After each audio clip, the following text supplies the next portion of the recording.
Hello, everybody, and welcome to Ice Time, where we dive into some of the big ideas around the NHL. I'm Mike Fink, and this is an exciting episode. This is probably my favorite episode of the year. We did it last offseason. We had Zach Martin and Matthew Zader. Zach, who covers the Carolina Hurricanes, and Matthew covers the Canucks, and both of you guys do a lot of stuff. We're adding a new person to this draft, Justin Giampietro, covers the Flyers and does a lot of great stuff here at the Hockey Writers. So I'm excited. I'll just say how's everyone doing, but because of everyone responding at once, be a little chaotic. But let's begin with the Nucleus Draft. This is what we're doing here. I'm always excited for it. The goal with this draft is each of us are going to try to draft the team that can win the cup. You get one forward, one defenseman, one goalie, one coach, and then one wild card. You could pick whatever position you want for that. And we're going to do a snake draft where whoever goes last in the first round goes first in the next round, and and so on and so forth. So without further ado, Justin, you are the new one here. You are the new member, so you go first. Maybe you'll surprise us, maybe not, but the floor is yours. Who are you taking with the first overall pick in the Nucleus Draft? Well, I'm happy to have the first pick. I appreciate that. And no, I don't think I'm going to surprise anybody. It's McDavid. You just look at you look at how he is able to really perform at all levels, whether it be the regular season or the playoffs. This is just something that most players don't do. I believe he's third all time in playoff points per game. I think he's similar in regular season points per game. And it's not just speed with him. He's able to beat guys one-on-one, one-on-two, one-on-three. He's even done one-on-four before. But his ability to create in the offensive zone as well, whether it's the regular season or the playoffs where rush chances are less common, he's still scoring all the points. And I would build any franchise around him. I believe he's 28, turning 29 in March, I believe. But so that's technically toward the end of his prime if you're looking at it based on age, but that doesn't bother me because he's going to be the best player in the sport for at least another 5 years, probably more. So yeah, I'm glad to take him here. Yeah, no surprises. And as we say, the draft begins at 2. Zach, are you gonna surprise us now? You could always have a good trick up your sleeve, but you're up with the second overall pick. Yeah, it's a foregone conclusion for Justin that he has to go McDavid, like, because that just makes so much sense. But I am going to swipe my defenseman off the board early, going with Cale Makar with the number 2 pick in the draft. You talk about one of the best offensive defensemen in the entire league. Speed, shooting, he even plays some good defense too. Very sneaky. I don't think a lot of people talk about it very much. So you're looking at a guy who could probably win you a bunch of Norrises almost every season at this point. It's you try to get best available, and I think right now best available defenseman is Cale Makar, and it's a no-brainer for me to take him at 2. First defenseman off the board, and arguably the second best player in the draft off the board. Matthew, you are up with the third pick. The best player and best defenseman are off the board. Who are you taking at 3? I'm gonna go with I don't know. There's always the comparable of who's faster, but Nathan McKinnon. I'm going with to start the draft here for me. When you're looking at speed, he's probably like the debate about who's faster and all that stuff. But I think McKinnon's faster in certain ways, and he can do the same stuff that McDavid does at speed, and it's just ridiculous to watch him play as well. That's why that Avalanche Oilers series was so exciting to watch those two go at it. And I think he's still got a lot left in him too. I think he can be perennial, still more 100-point guy. And with the Avalanche kind of getting back to, he was still really good last season, although the Avalanche weren't as good as they have been in the past. He still carried that team. I think he's my best player apart from McDavid now off the board, but I'm going with McKinnon for my top forward or first overall or first pick. I had a feeling McDavid and McKinnon were going to go 1 and 2, or 1 and for sure in the top three. I'm a little surprised that he didn't go 2, but Zach Martin's building around Makar, who I would have taken in the first round. So I had an anticipation that this is how it was going to start out. So I'm on the clock now, and I'll just do my picks back to back, which is with the best defenseman off the board. I've got to go with the second best defenseman, or debatably the best defenseman, depending on who you ask. And I'm taking Quinn Hughes with the first overall pick. I took Makar last year. I want a defenseman to build around, and I want that one who I can give all the ice time to and put Hughes in all situations. You could tell when he's in the lineup with the Canucks how much better the Canucks are. They go from a bottom of the Pacific Division team to a borderline playoff team when he's there, and when he's playing, he could even lead them to the best record. So I'll take him, and then it gets tricky for me because I need that difference maker at the forward position. At least I'm seeing right now. I'm going with Draisaitl, and this is tough for me because I was thinking who do I pick here? Which I wanted to go center first, and I want a center who can play defense. This is about winning a cup, and I need to check off all these boxes. I need a center who can score, who can defend. His playoff track record is not necessarily as great. Certainly not as great as McDavid's or other star players who kick it into another gear in the playoffs. And that's maybe a little bit of hesitation, but I'm building with my number one defense and building up the middle. I like these two picks so far. Draisaitl's the one though. I think people overlook him a bit because McDavid's obviously the best player in the world, so people overlook him, but he was a finalist for the Hart Trophy, so that's my 1 and 2. And now, Matthew, it's your turn. If you have any thoughts on your mind about any of these picks so far, / you can make your pick next. I actually will write down my picks now. Yeah, it's not really surprises so far here. I mean, McDavid, McKinnon, Draisaitl, they're Hughes and Makar probably the top four of like their positions. So I mean, I was debating going with Quinn Hughes for my first pick, but I wanted my top forward first. So I'm gonna go. So for my pick, I'm gonna go with Connor Hellebuck for goaltender. Yes, he's saying win the cup and stuff. He hasn't been the best in the playoffs, but he's still the best goalie in the league, and I still think he can turn it around at some point. And for my team, I think he's going to. I don't know. We're never gonna know if this is gonna happen, but I'm going with Connor Hellebuck as my second pick. Surprise, you go reaching on a goalie potentially, but maybe Hellebuck wouldn't have been on the board, and you still don't have a number one defenseman. But interesting. Zach, you're up. You have your number one defenseman. Where are you? Possibilities are endless. Where are you going? Gonna go forward here on this one. We are gonna go with David Pastrnak taking up a wing spot in my number one forward position. I mean, you look at a guy last season who had over 100 points on a Boston Bruins team that basically struggled, 40 plus points, 63, 60 plus assists as well. I mean, he basically is the driving force of the Bruins. And if you're looking for a guy who's got a shot, who has really good hockey IQ on both ends, especially the ozone, I don't know there's any other guy there's a few guys you can argue for, but if you're looking at someone who you can rely on even when the rest of the team is struggling, still kind of carry the workload, I think Pastrnak is one of those guys. Yeah, I mean, I had a feeling Zach was going to take a great player on a team that's overlooked or not a great team. Great player on a bad team last season, but great player in general. Justin, you're up. You obviously have McDavid. Are you going to take a defenseman? Maybe that works well with McDavid, or maybe just a defenseman in general, or going off the board here? You're up. I have a question. Am I allowed to use my wild card here? Yeah, I mean, you can take another forward if you want. Then you should. Yeah, go ahead. All right, so then that's a no-brainer for me. I'm going to get who I think might be the second best player in the NHL, Nikita Kucherov. He's led the league in points back-to-back years in his 30s, no less. Players don't do that. That's very, very rare.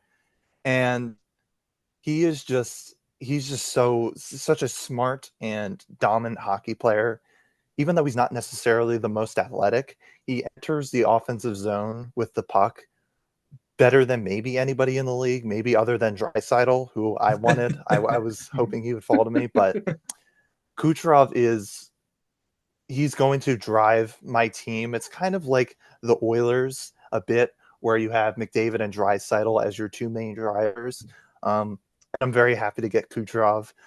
I think Draisaitl would have probably been an upgrade, but they're so close, and they play kind of similarly in that way and how they're able to drive play. So I'm happy to get Kucherov, and I do have back-to-back picks now, and I guess I am going to go off the board. I'm going to take my coach, and I'm going to go with Paul Maurice.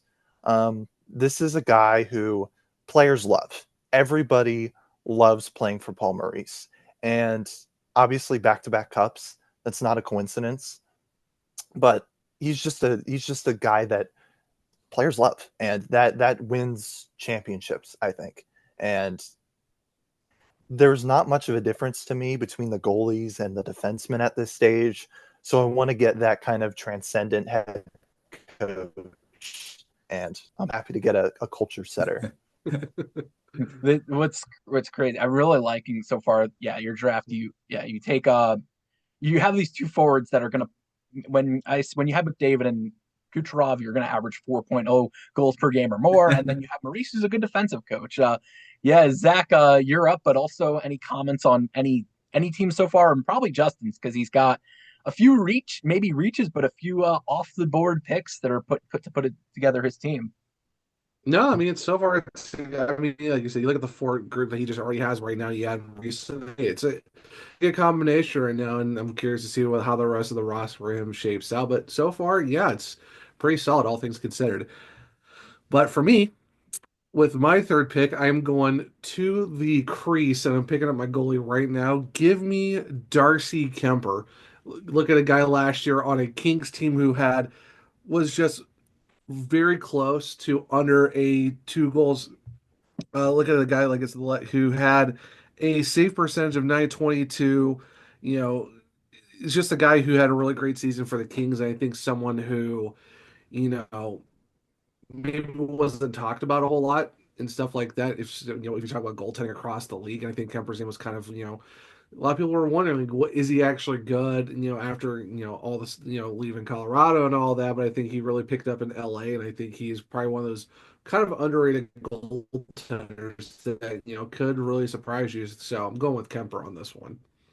That's another off the board, but yeah, I like the pick as well. Like, yeah, I can't say more, but yeah, I can't say more. So far, yeah, good player was a great goaltender last season on the Kings. Maybe sustainability, but that's enough said on that. Matthew, so far you have Justin, who has three big picks off the board, and Zach, and now you're up. Anything on your mind slash where are you going now? Darcy Kemper's an interesting one. You wouldn't think he'd be part of this, but he was really good with the Kings last season, and he has shown a lot of flashes of being an elite goaltender. It's that, like you said, Mike, that sustainability of it. Can he sustain it again? We'll see. But yeah, it's an interesting pick. I'm going to go with my defenseman before it gets too deep here. I'm going to go with Zach Werenski from Columbus Blue Jackets. Of course, I was a final of the Norris Trophy this past season. And I mean, he's had great seasons. It's his injury problems that's kind of derailed what he could be right now. I think he could be with his point totals being around where a lot of these other high-end defensemen are. He is 28 years old. I mean, he's kind of in that prime, kind of approaching exiting it, I guess. But having the 82 points last season, and I think he's another guy that could potentially be close to 100 points. And he's a workhorse. He plays in all situations. He's going to be my Quinn Hughes, Cale Makar type defenseman for this team here with Halibut and McKinnon right now. I was very curious to see who the third defenseman off the board was going to be, and if it was going to be Werenski or not, because he established himself last season as one of the best elite of the elite defensemen in the league. And the question is whether that season was an outlier or not. So we'll see. But you're betting on him being a long term option there, long term sustainability.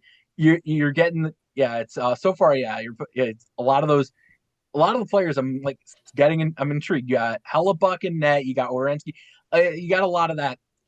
All the boxes getting checked off. It's interesting. And yeah, we'll see if Werenski holds up. I think, but if he does, then all of a sudden, that team's a dynamite team right now. Trying to think of what other comments I have. As always, I'm intrigued by Zach's team because I'm like, who do we have now? I'm intrigued if Zach's gonna get a center to build around because so far it doesn't have one. And I mean, you have Makar who does it all, and you've got a Pasternak's gonna be he's going to put up points. You know you're going to get goals from him, and Kemper is an interesting one. And Justin, Justin's team I've spoken enough about what's going on there, like what's being put together as well. So now I've got to make two good picks now because I'm kind of feel like I'm a little behind here now. This is tough because I have a wild card. I'm going to go with a wild card now. And the debate is which one I go with. And I'm still going with Matthew Tkachuk. I took him last year, and I know that was my off the board pick where I was like, this is really a real wild card. And on a side note, I like the wild card because it really shows you how you view team building here. Each one of us is gonna say our wild card, and it's like, okay, this is why I like building a team this way, or I like when I see a cup winning team, this is what I want in the star players. He's a winger. He's not a center. So there's a part of me that maybe I should go with a center there. Like maybe Barkov's on. I mean, there's a bunch of players. I don't want to say all of them because you guys still have draft picks and I shouldn't do that. But Tkachuk checks off all the boxes. And we've seen it in the past 2 years in the playoffs, the past 3 years for that matter, where he plays that physical game. He scores, and obviously when he's healthy, and he sets the tone. You talk about the Four Nations, where that first face-off against Canada, where that set the tone for the game, where he obviously drops the gloves, and he's well known for that. But yeah, he's that difference maker. And now, okay, I got my two forwards off the board, and I've got Quinn Hughes. So this is tough for me. Where do I want to go? What's funny is now a part of me wants to take Brind'Amour and be like, Zach, you got to trade a bunch of picks to me because I'm taking Brind'Amour now, and if you don't trade up, I'm gonna take Brind'Amour. If you're watching this on YouTube, there's a background. I mean, if we have the video up, you'll see the background. But I'll actually go with another Panther here. I'm gonna go with which means I'm passing up on Brind'Amour. I'm going with Sergei Bobrovsky as my goaltender. And I know that's another controversial pick. It's obviously one because his regular season, he does not care about the regular season. It's pretty obvious when his save percentage and goals against average is down. In a big game, my goal is to win the cup here. And I'm going to have a good enough team with Quinn Hughes and Leon Draisaitl to be in the playoffs. And when there's a big game, Bobrovsky's the goaltender I want net. In recent years, he's shown that when you need a big game out of him, obviously you look at some stats where his save percentage is in the 800s in the playoffs, and you're like, oh wow, it's actually not so good. This is me becoming an older curmudgeon in the hockey world, where I'm like, in a big game, he wins games, and goaltenders win games, and that's all that matters. But I want Bobrovsky in net. I know it's more of a clutch thing or a when it matters. I'm talking too much here, but those are my back-to-back picks. Matthew, you're up. Maybe you've got some thoughts on any picks that I've made, but you're up, and I think to round out your roster basically with the next two picks. Well, I mean, you round out two Stanley Cup winners, so I mean that's that's pretty good when you got the back-to-back Stanley Cups on those two guys. So I mean, they're not bad picks. They definitely have shown to be winners. So. But sorry, Zach, I'm taking Rod Brind'Amour as my head coach because I've always, I mean, I know I took John Cooper last on Nucleus Draft. I'm going with Brindamore in this one because I mean Zach knows all about who he is, what he does. It's really surprising he hasn't led the Hurricanes to a cup yet because it seems like they're that close, and he's done all he can to coach the team to a cup. It's just they haven't been able to seal the deal yet. But I mean. He's still one of the top coaches in the league, and he's going to be on my team here. It brings more off Darn the you. board. That's the one where Zach's like, oh man, if I could have traded up.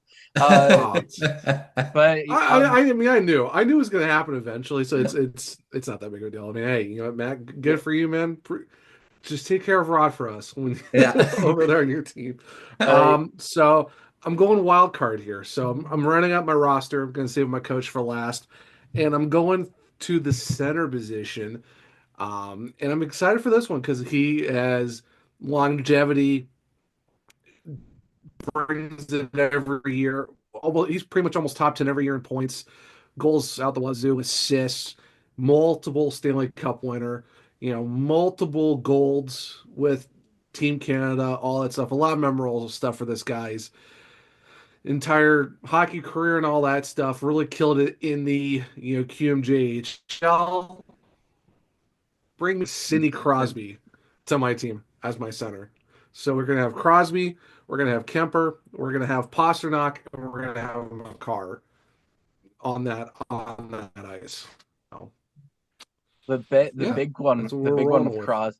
big one with Crosby is age. Do you think? I mean, longevity of it, whether how many years he has left. Him on a playoff team though is very different. Like if maybe Yeah. like if he's back in the playoffs, obviously it's very different. Justin, your thoughts? You basically have seen all of us make some interesting picks just now, so you're just sitting back there and being like, "Ooh, probably like oh man, I wish I had that player." Oh, that's an interesting pick. But you're up, Justin. Any thoughts? But also, you have to round out your roster. I believe you need a goaltender and a wild. Well, actually, a defenseman still. You still have a defenseman. I haven't taken also. So you have a interesting picks here as well. Well, I didn't think this board would go so perfectly for me. So when I picked Paul Maurice, I was like, well, Igor Shesterkin's gone, so I can't take him. I made that conscious decision that I wasn't going to get Shesterkin when I picked Maurice, but I'm going to take maybe the best goalie in the league, Igor Shesterkin, with this pick.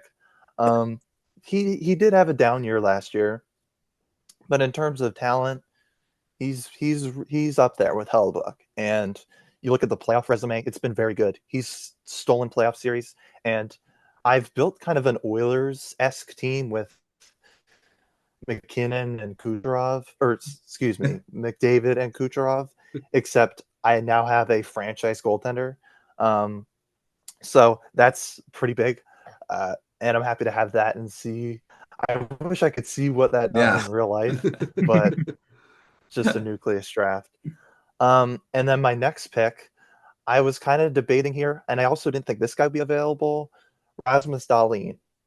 He is simultaneously one of the best offensive defensemen and best defensive defensemen, and he hits as hard as almost anybody. He really is a special player. I think he gets a little underrated because he plays in Buffalo and they haven't been very good, but he is truly in that, to me, he's in that Quinn Hughes, Cale Makar type range. Debatably the third best defenseman in the NHL. I do think he's behind those two, but I think he could win a Norris one day. He's still fairly young, and I'm very happy to have him on my team. Yeah, Dahlin's one of the other players. He's a great player on a bad team. Gets overlooked a lot. A little surprised about that pick, but I'll probably get to that when I'm up. Zach, you're back up. I believe you're looking. You have coach as the last one on the board for you. So Yep. you got to pick your head coach. Who you taking?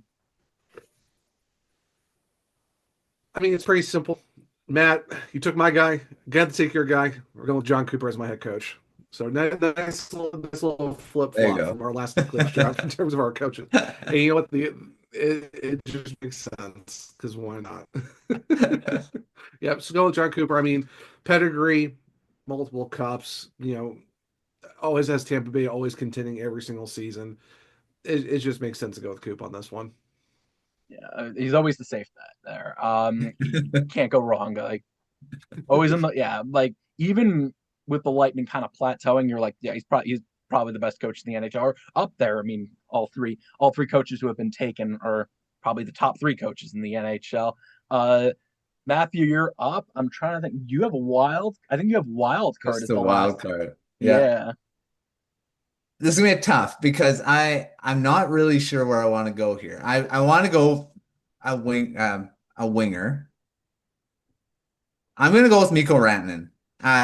Because I already have Nathan MacKinnon and we know the chemistry they both have, and they have led a team to a cup already. So why not a tried and true recipe and go with Mikko Rantanen? I mean, what he did, I mean, he kind of fell off a little bit in the playoffs this past year, but he basically brought the Stars at win against the Jets because he just took over that series at times.